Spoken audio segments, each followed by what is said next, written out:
Beh, chiaramente ringrazio per prima di tutto perché è stato un anno pieno di emozioni e siamo contenti di aver raggiunto l'obiettivo.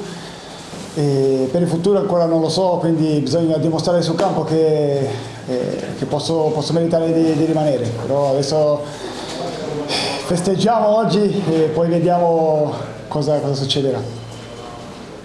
Jeff, quale emozione nel vivere questa giornata insieme ai tifosi, l'abbraccio con tutta la squadra, insomma raccontaci proprio a livello personale che sensazioni hai vissuto.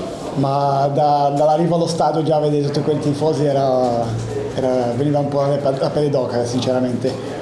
Poi prima della partita tutta la tifoseria che cantava in quel modo è stato fantastico, quindi sono veramente orgoglioso e onorato di essere qui, guarda, è veramente una sensazione bellissima. È arrivata anche la soddisfazione personale, finalmente sei tornato al gol dopo un po' di tempo di assenza.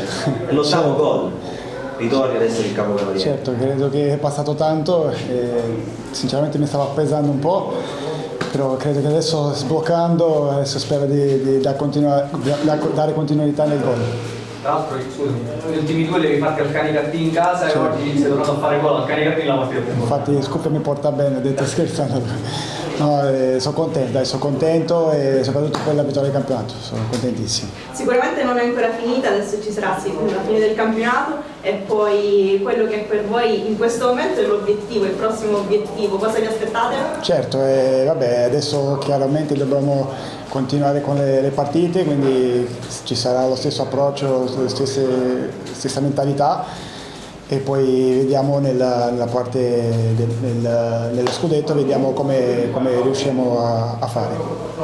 Fisicamente come stai? Pensi di ritrovare il posto di titolare? Beh, fisicamente sto bene, poi su questo discorso credo che è meglio non entrare, io lascio sempre a mister chiaramente, io se gioco 10, 50, 90 darò sempre il mio massimo e credo che lo sto facendo. Salve, Andrea Cataldo, la Sicilia.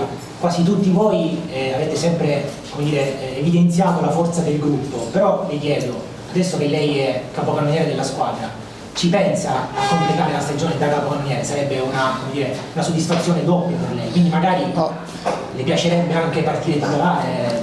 Certamente è un giocatore, credo che l'obiettivo è partire titolare e fare gol chiaramente, però bisogna rispettare anche le decisioni che prende il mister, quindi io comunque vorrei vado per Cila perché in Italia mi è sempre capitato qualcosa, non sono mai riuscito, quindi quest'anno io ho puntato come obiettivo che devo arrivarci, quindi non lo so se sarò il capocannoniere della squadra, ma l'importante è che arrivo in doppia Cila, togliere questa, non lo so, questa maledizione.